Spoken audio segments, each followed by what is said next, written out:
watchful, stand firm in the faith, act like men, be strong. In today's culture, that's labeled toxic masculinity. But Scripture reveals the truth. Strength rooted in love is biblical masculinity. Make your choice. Welcome back to the Choice Podcast. I didn't do it quite as good as you. Welcome back to the Choice Podcast. It might be a little too, that other intro might have been a little too aggressive for 6 in the morning. I like what you did. Let's just smooth jazz them into the show, Josh. Welcome back to the Choice Hey, Podcast. That's unexpected. You're here with Maddie B, Eric, and Josh. And your moment-by-moment Iditarod updates. Jesse back on Holmes the still in the lead. Turns out he was in the lead 10 minutes ago. Still there. It doesn't change in 10 The minutes. lead doesn't really count until you pass Caltech, but And unlike we'll NASCAR, I don't think there's like massive pileups. no, there was a lady that got hit by a car a few years ago. One of the racers? Lost 4 of her dogs. Her sled was busted up. How does a car get hit? Because they do cross some roads in some towns. Are these people, like the drivers of the car, idiots? I think it was partial idiot and partial ice on the road kind of thing. Do they not have like stop. people stopping them? Dude, their roads are so blocked off. I don't know what they were doing. They don't have a truck. Whoa, I see what he did. Speaking of trucks, listen, let me tell you all a little story. I know where we're going. That's probably the most amazing thing that Maddie B's done on this show so far. Because here's the thing. Josh, get the record scratch ready. Josh didn't have a truck. Well, Hold on a second. I said didn't, not doesn't have a truck. Josh, what That's do we mostly talk accurate. about all the time on this show, at least in season 1? What is your favorite thing to look at when you have no time or all the time in the world Ooh, and I you're think I just know this ingrained answer. on the internet? Can I answer? Yeah. Isn't it a square body Chevy? Oh, it's square body Chevys. I think the Tell people, us more, Joshua. The people Tell need us to see more. this, and I'm prepared to show them. So we're going to try this. Let's see if I can make this work. Stay right there, Maddie. It's a Square body Chevy. There you go. That's a great picture. If he's the one I'm I thinking got a of. truck, man. Yes, it's the one that I sent you last night. So I missed an important call last night around 6 o'clock. Yeah, he did. Because Yeah, there 7. was a delivery driver on the way to my house yesterday, and I was expecting him around 1 or 2 in the afternoon, and he got a little backed up with some other deliveries, and he ended up showing up right around 6:05 p.m. So we met at the Walmart parking lot because he was delivering a 1984 Chevy 4-wheel drive K20, and that means it's a long bed, 4-wheel drive, 3/4 ton Chevy square body truck. We've been talking about this for months. I've been ready for this sucker. So hold on. So I have not asked you anything about this whole experience, mostly because I wanted to hear about it right now. So hold on. So I have a whole bunch of questions. Let's hear them. I'm ready. So where'd you find it? So this was actually my father-in-law's truck. Okay. And I told him years ago, I said, listen, if you ever decide to sell this thing and you don't want it anymore, don't sell it. Just tell me what you want for it. And he kept saying, do you really want this old thing? I mean, it needs so much work. Now, this is 1984. So this would be... And you've known Holly for since I was 13. 42 years. Yeah. No, that's not right. No, about 40 years. 40 years. 39 years, yeah. So now we're doing math in public. Yeah. So This chased her truck around. was basically they built this truck close to the year that I met Holly. Bingo. So it was actually in Florida, and a guy who used to build and race on dirt tracks, like old cars, I don't know what that's called. He used this truck to pull his trailer with his little race car on it. Okay. My father-in-law... Not in salt. No. Nothing crazy. My father-in-law bought it probably about 9 years ago. And he's been driving it less and less and less and less. And it's an 84, so it had a little bit more technology. It had like power windows, power door locks. They don't work. It's got an AC and a radio. Both of those don't work. It's got a little bit of a lift on it, but nothing extravagant. Yeah. Just a little more than stock. With some rather marginally aggressive tires, more so than I like street the tires when you sent that to me. I'm a tire guy because you could have the baddest truck ever, but if you put these little baby stock tires on it with no aggressive treads, you're just what a wimp. Yeah, like put something on you there might as well that'll have a chew Corolla. something up. Yeah, Yeah. You want to be able to throw some mud around. The point of a 4-wheel drive is the 4-wheel drive. Yeah. If your tires aren't going to get traction, then What are you doing? doing? Why'd you get out of bed? But I'll I'll tell you you, why I got out of bed at 5 a.m. Here's for this crazy podcast we do. But here's the thing about getting out of bed. I had a thought about this morning. Is when you're getting old because when you set your alarm in the previous night for a time and you're like, ooh, that's early. But then your body wakes up before the alarm anyways. Every time. I know. You're like, I know. Here's the thing. I'm so old, I can't even sleep in, Josh. I know it. I hate it. I can't either. The dumbest thing why is that? I'm so old, I can't even sleep in. I slept for 7 hours the other night, and I was so excited when I woke up. I'm like, I was a whole 7 hours of sleep. Amazing. And it wasn't in a gas station parking lot. Right. How'd you get the truck up here? So what'd you use to do that? So my father-in-law left one of his vehicles here. We affectionately refer to it as the road sofa. It's an old Buick. And I've been dreading having to bring that down to South Carolina. And I was a little concerned about whether or not it would make it reliably. And I was more concerned about swapping with this old square body, not knowing that knowing that it hasn't been driven very much, knowing it wasn't in the best shape. It needs a lot of love and attention. I mean, this truck is not in great shape. It's going to take some work. But it runs, because when you said it's not in great shape yesterday, and I saw it on the delivery vehicle thing you sent, I was like, oh, it's dropping the truck off at his house. But no, you said it dropped it off at Walmart. So you had to have driven it home. Yeah. Yeah. The battery was a little bit weak, so we did jump it with a battery pack. Yep. It jumped right off. But how did you ship it here? Like, what did you use? We used a hot shot driver. I don't even know what that. So for the fellas, and I have a thought, but what does that mean? It's a guy that doesn't have a CDL, but he's got like a big Dodge 3500 dually. Yeah. And he pulls a 42-foot. How do you find a guy like that? You can just Google hot shot drivers. Hot shot. Hot shot. Yeah. You ever hear this thing called U-ship?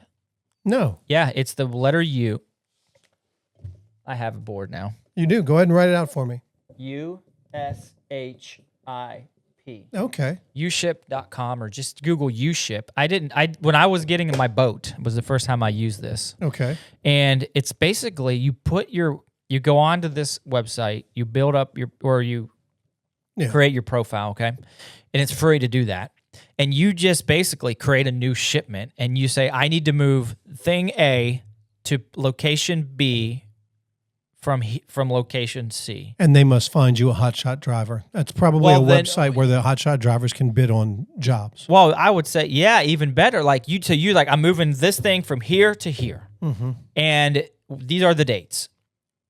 And so then people bid on it until you accept the bid. Yeah. So I was moving the boat from Kansas to Fredericksburg. Mm-hmm. And I had put that in there. It's a boat. It's on a trailer. These are the dates, blah, blah, blah. And it started off at $1,200 to somebody to do this. And people were like bidding wars because this is what they do for a living. Yeah. And it wasn't maybe it was, I don't know. It was a dude, and ended up being a dude in an SUV who pulled it, crazy enough. But he's a hotshot driver too. And they bid. And eventually people kept bidding, and I'm like, just didn't accept it. And then like a couple days out, it was down to like $745. Yeah. Because somebody wanted it. Yep. That's crazy. Well, and that's like half the cost. So that's the same as that would be considered a hotshot driver. They're just picking up these things. And I've used them in the past for when I was working in the oil field, we would send equipment to to a paint shop to be painted or whatever. We'd use hotshot drivers. Well, what are you going to do with this truck? Well, it's going to be my get around town vehicle. So I've got my commuter car, which I've been driving for a couple of years now. Now, here's a little story you may not know. I have another truck too. I didn't. Another. I didn't know. I have another 3/4 ton Chevy. Square body. Not a square body. It's the model when they just finished the square body. They quit making them in 86. I think 87, 88. 88 they went to a little bit, they called it, it's an OSB, old school body style. Okay. So I have a 1997 Chevy extended cab 2500. And it's a good truck, but it's not 4-wheel drive. So it's just rear wheel drive. So in the snow, man, you really got to be careful. It's a summertime truck, but so I don't drive it hardly at all. I don't know what I'm going to do with it. Holly Give thinks it to one of the boys. Well, again, it's rear wheel. Drive it. Just don't in the snow. I mean, it gets him around for a little while. If it ain't snowing. Yeah, but I kind of feel like get your own truck. Oh, well, very well. I don't know. Maybe I will, but it's a lot of truck to handle. But Holly says sell it and use that money to fix up your square body. That's a great idea, Holly. It is, but it isn't. And here's why. You know what's better than a square body Chevy? 2 of them. Yes. So you're going to buy another one with it, sell it, and buy another one? Well, I'm just thinking, like, why don't I have one from every generation of Chevys? Oh, and this is how it begins. So now I just need a 70s model and a 2000s model. Ah, interesting. That Chevy S10 was the first truck I drove. Same here. In the high school. Extended cab. 2-wheel drive. Actually, it was 1-wheel drive. Yeah. In one rear wheel. Yeah. And you know how my parents knew that? Because there was one tire in the back that was bolder than every other tire. It was a standard. Wah! You know how I learned that? Taking that street truck mudding. Do y'all do that where you're from? Do you guys go mudding as teenagers? Yeah. I don't have as much mud as you.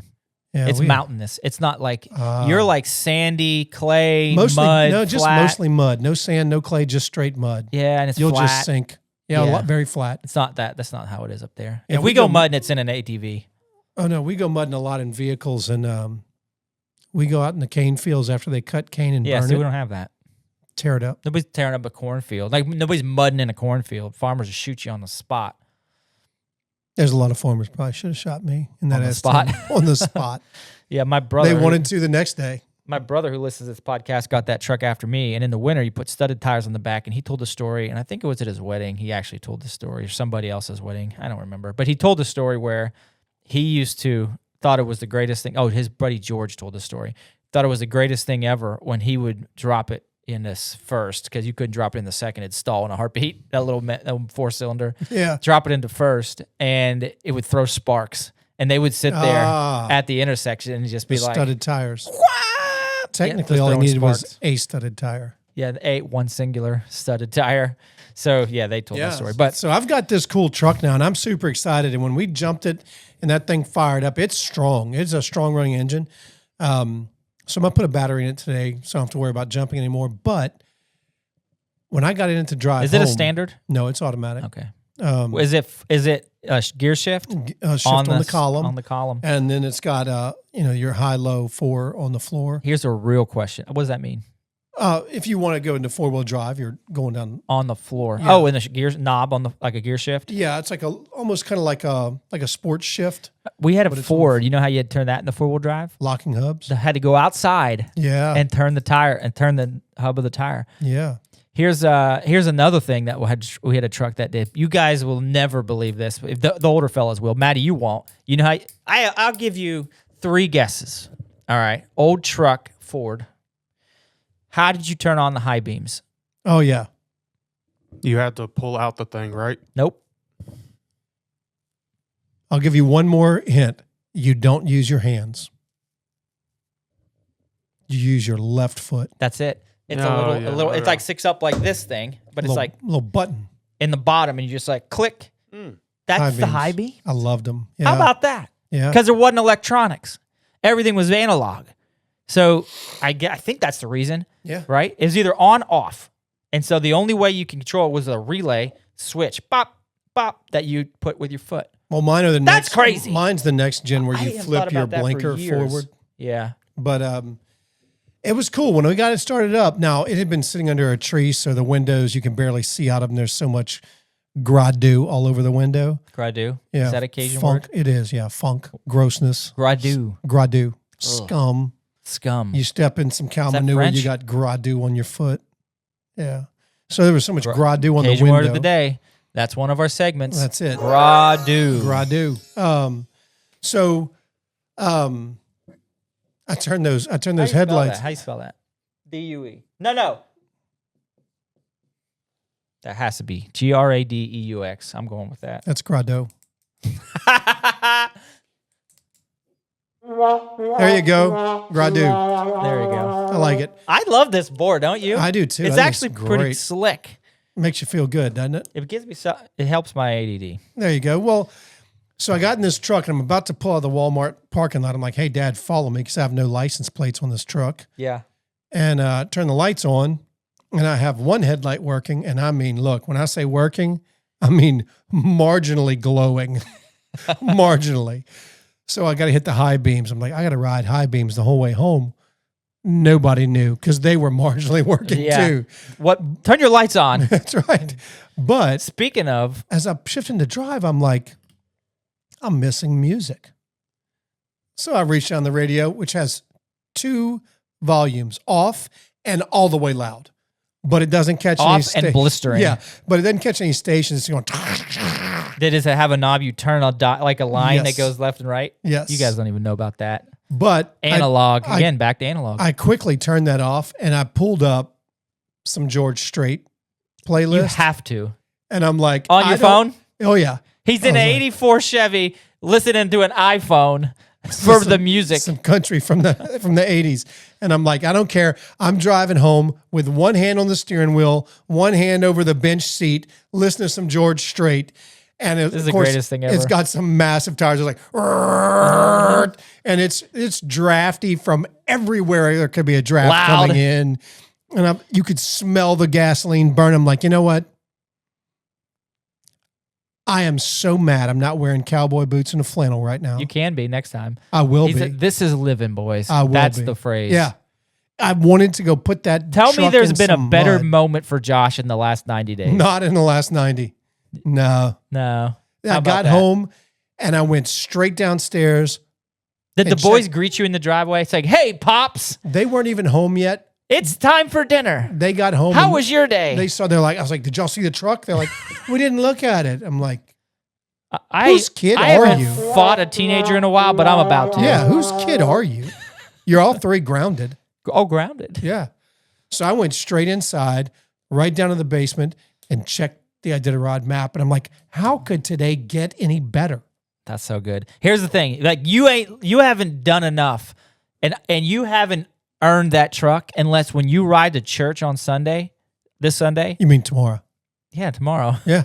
About this time, I'll actually. be doing that tomorrow. Yeah. If you haven't earned that truck unless you pull in the parking lot and Holly's sitting right next to you. I don't care if there's room over there. Oh. She's not over by the window. You know, we used to say when She's we'd see sitting those, right here. When we'd see those guys and their girlfriends driving around town, we're like, look at that truck, Dad.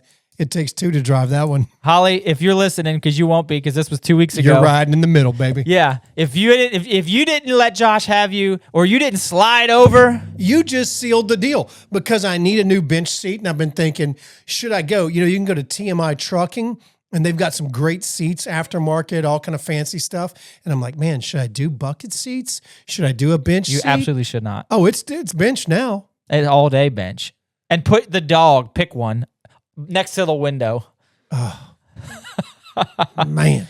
Listen, here's what you need to do, Josh. We're going to plan this out. Sorry, Holly. Bishop's got shotgun. Bishop's got. She'd be like, honey, you should want to ride next to me. That's right. You're my boo. You're my boo. Hey, so you got to You're drop my the kids boo. off early because Jonathan drives.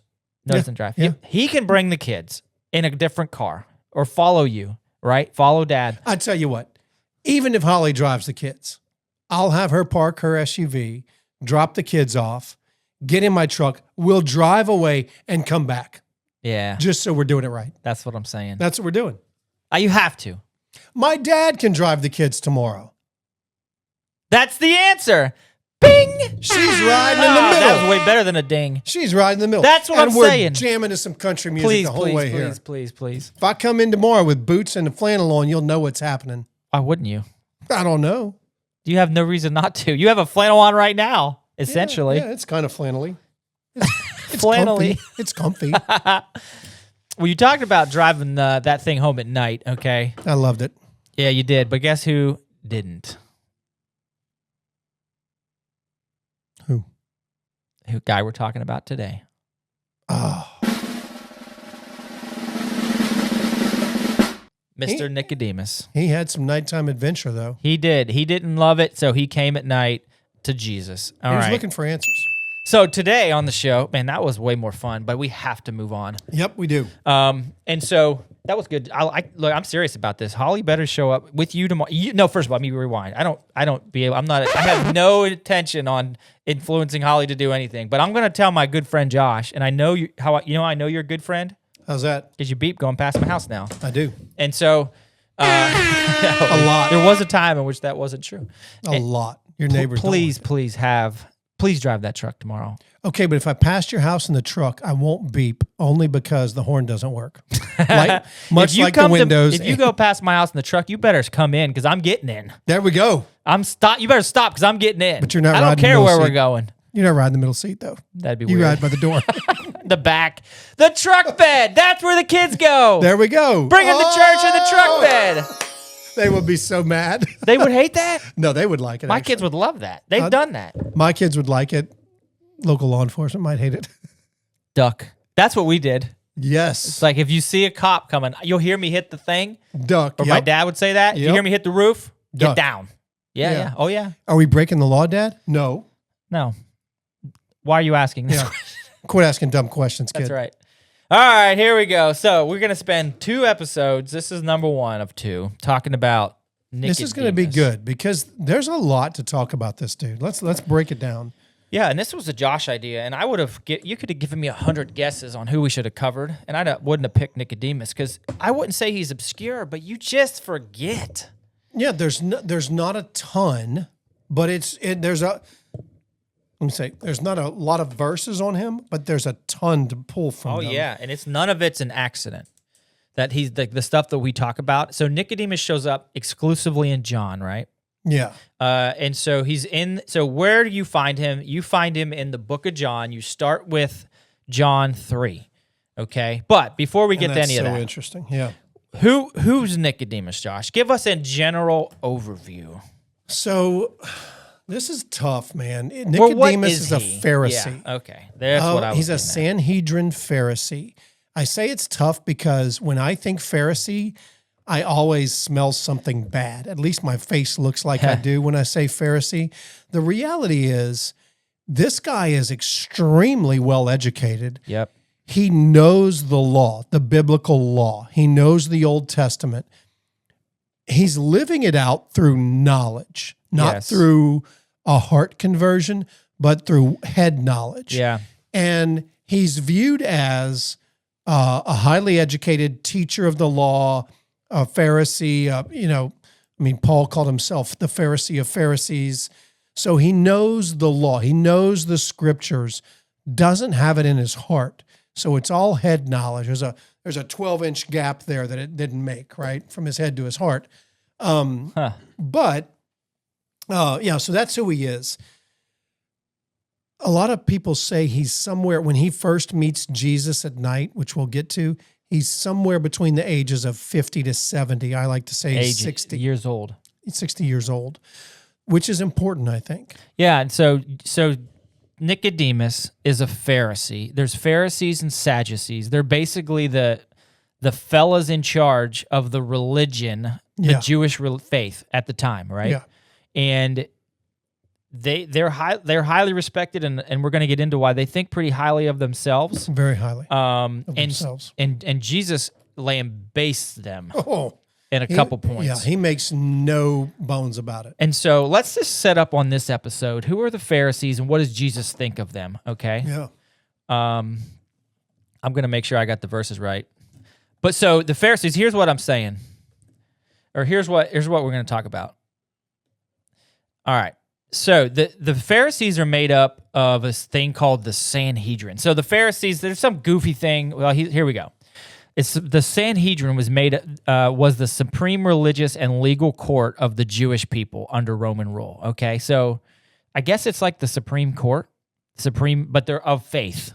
It's the Supreme Court of the Jewish faith. Well, so the high judges of the land. Yeah, well, it says in 3:1, now there was a man John 3:1. Yeah, John 3:1. There was a man of the Pharisees named Nicodemus, a ruler of the Jews. There you go. So the Supreme Court, and I'm learning some of this as we go. The word Sanhedrin comes from a Greek term meaning council or assembly. Interesting. So I didn't know that. Bunch of hoity-toities. Yeah. And Jesus is going to tell you that in a second. It was made up of 70 members plus the high priest, which why it's often described as 71 members total. And it included chief priests, elders, scribes or teachers of the law, and then Pharisees and Sadducees. Okay. And so the Sanhedrin had authority over the religious law, the temple administration, and Jewish legal disputes. Yeah. And you're going to see where the disciples later on are called in front of the court, right? However, under Roman rule, they could not legally execute someone, which is why they had to bring Jesus to Pontius Pilate. That's now, right. Isn't that interesting? Yeah, so they get Pontius to do their dirty work. Yes. They don't want to get their hands dirty. And at this time, Caiaphas was the high priest during Jesus' trial, okay? Make sense, Josh? Yes, sir. But Annas, who's also mentioned, Annas, is the former high priest who still held influence. And now we've got a whole bunch of other folks, like Joseph of Arimathea, Nicodemus is one of them. And so the Pharisees are a religious movement focused on strict interpretation of the law, okay? Yep. The Sadducees were a priestly aristocracy controlling the temple, okay? Mm-hmm. So the Pharisees were basically the ones who told you what to interpret and how to interpret it. Correct. The Sadducees were the folks in the temple. Remember when Jesus flipped the temple? Remember that? Yeah. Or flipped the tables in the temple. That's the Sadducees saying, you can come in and do trade, and Jesus says, not in my Father's house you won't. That's right. That's the Sadducees' play in this thing. Yep. The scribes were experts in the law who interpreted Scripture. So you got the Pharisees who had strict interpretation of the law. Sadducees were in the temple. Scribes were experts who interpreted it. Yeah. You following so far? Yep. And the Sanhedrin was the governing council made up of members of those groups. Does that all make sense to you? Yeah. So here's a simple way to summarize I can't it. recite it back, but yeah, it makes sense. Right, but it's basically the folks who are the religious council who ran everything, that controlled the people, okay? Priests. Yeah, And remember, a lot of these people can't read. They're also interpreting and reading to the people. Absolutely. So they're basically, they could say anything they wanted to, and they could interpret the Scripture however they want because the people aren't going to have anything to say about it because they can't read. They're trusting you to present it to them. There you go. All right. I had a comment that I'm going to continue make an inner thought and not be an outer thought. Sanhedrin was this is the simple way. The Sanhedrin was the highest Jewish ruling council in Jerusalem, composed of priests, elders, and teachers of the law, presided over by the high priest, Caiaphas. They governed the religious law and played a central role in the trials of Jesus and the early apostles. Okay. All right. So I'm going to go, Jesus says a couple times in Matthew 10, beware of men, for they will deliver you over to courts and flog you in their synagogues. That's councils, right? Yep. And so here's another one, Mark 13, be on your guard, for they will deliver you over to councils. That's a prophecy, by the way. That's in Acts. And so I'm going to look and see. Let me go back and look this up real quick. And I'm going to tell you what Jesus thought about these people. Is that okay, Oh, yeah, Josh? sure. Go ahead. That's great. So here's what he thought. While he's looking it about up, these people. this is interesting. What Eric is doing is interesting. And I would just say, like, if no one's ever told you this is okay, I'm telling you now, it's okay. You don't have to just read through Scripture. And if you don't get it, just move on. Look it up. We've got too many tools at our fingertips with the internet, at our phones, whatever. Find out what a Sanhedrin is. Find out what a Pharisee is. Look it up. You have all right to look up all this and figure it out yourself. Don't expect everybody from the pulpit to give you everything you need in 45 minutes on a Sunday. No, you're supposed to, you're coming to get edified, encouraged, and fellowship. Like, do your work. Be a student. Yeah, we've talked about that. Yeah. Habits, discipline.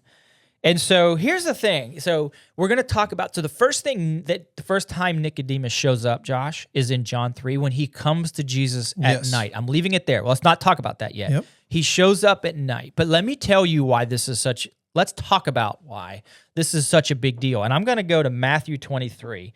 And I'm going to read something that'll take me a couple of minutes. But it's going to tell you it's going to paint a very clear picture about how Jesus feels about the scribes and the Pharisees and the Sadducees, right? This ruling council. These folks who are, remember, Old Testament is a bunch of prophecy about the coming of the Christ. Mm-hmm. The Old Testament points to Jesus' arrival.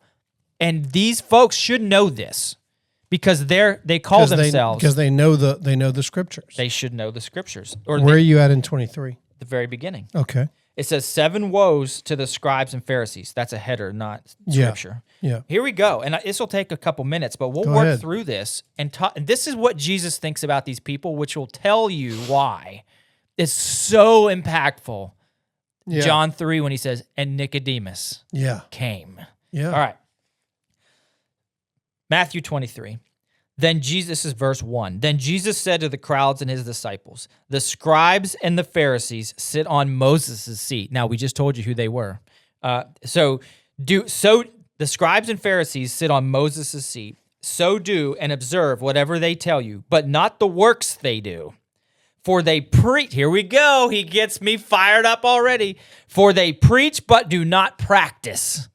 Ooh. They tie up heavy burdens, hard to bear, and they lay them on people's shoulders, not their own. But they themselves are not willing to move them with their finger. Wait, I got to read that again. They tie up heavy burdens, hard to bear, and they lay them on people's shoulders, but they themselves are not willing to move them with a finger. Ooh, so he's not going light here. No, he goes way off the deep end. Yeah. This is flip tables moment, but verbally. They do all their deeds to be seen by others. Again, like shot after shot. For they make their phylacteries broad and their fringes long. Okay, you're going to say, what the heck is that? So I had to look that up quickly in 10 seconds. The phylacteries is a little box. They wore it on their shoulder or on their head. It contains scripture. And the more scriptures you in there you have memorized or you share them with, like your scriptures are that you know or are experts on or contained. The wife came in with breakfast just now. Hey, thank you. She's coming in with phylacteries, which is breakfast. That's not true.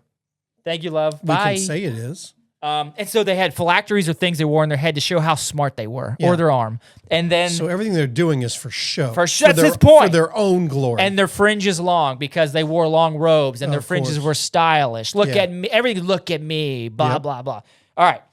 And the fringes were long. And they loved the place. There we go, Josh. They loved the place of honor at feasts and the best seats in the synagogues and greetings in the marketplaces and being called rabbi by others. Holy cow. He's painting a picture already of just like, these gradu people, nasty scum people, when they're supposed to be the leaders, rulers, teachers, and teaching people the faith they should be looking up to. But you are not to be called rabbi, back to scripture, but you are not to be called rabbi, for you have one teacher, and you are all brothers. Woo, now he's talking about himself. And call no man your father on earth, for you have one Father who is in heaven. Neither be called instructors, for you have one instructor, the Christ. He's really reading it to him. Yeah, he is. The greatest among you shall be your servant. How about it? And whoever exalts himself will be humbled, and whoever humbles himself will be exalted. Now, here we go back into these guys. He wasn't finished. Nope. But woe to you, scribes and Pharisees, hypocrites, for you shut the kingdom of heaven in people's faces. Goodness. Dude. How about That's a big sentence. For you neither enter yourselves nor allow those who would enter to go in. How about it? He just told them they're not going in. That's right. Woe to you, scribes and Pharisees, hypocrites. That's with an exclamation point. For you travel across sea and land to make a single proselyte, and when he becomes a proselyte, you make him twice as much a child of hell as yourselves. We're not done. Not one punch pulled. We're not done. We got so much more to go here. I mean, how far do you want to keep going? I'm just going to read a few. Woe to you, blind guides, who say, if anyone swears by the temple, it is nothing, but if anyone swears by the gold of the temple, he's bound by his oath. You blind fools! Woe, and I'm going to verse 23. Woe to you, scribes and Pharisees, hypocrites, for you tithe mint and dill and cumin, and have neglected the weightier matters of the law, justice and mercy and faithfulness. Those you ought to have done without neglecting the others. You blind guides, staining out a gnat and swallowing a camel, straining out a gnat and swallowing a camel. Woe to you, scribes and Pharisees, for you clean the outside of the cup and the plate, but inside they are full of greed and self-indulgence. Goodness. Woe to you, scribes and Pharisees, hypocrites. He said it again. For you are like whitewashed tombs, which outwardly appear beautiful, but within are full of dead people's bones and all uncleanness. This is crazy. I think he wanted to make sure they understood his point. Yeah, he did. So you outwardly appear righteous to others, but within you are full of hypocrisy and lawlessness. And here's the last one. Woe to you, scribes and Pharisees, hypocrites. He says it 4 times or 5 now. For you build the tombs of prophets and decorate the monuments of the righteous, saying, if we had lived in the days of our fathers, we would not have taken part with them in shedding blood of the prophets. Thus you witness against yourselves that you are sons of those who murdered the prophets. You serpents, you brood of vipers, how are you to escape being sentenced to hell? Therefore I send you prophets and wise men and scribes, some of you who will kill and crucify. There's a foreshadowing. Mm-hmm. And some of you will flog in your synagogues and persecute from town to town, so that on you may come all the righteousness bloodshed on earth from the blood of the righteous. Abel to the blood of Zechariah, the son of Berechiah, whom you murdered between the sanctuary and the altar. Gosh. Truly, I say to you, all these things will come upon this generation. And you wonder why they killed him? How about it? So how do you think, Josh? Give me a summary on your thoughts. How does Jesus feel about these folks? I feel like he had a little bit of a check in his gut about their little attitudes.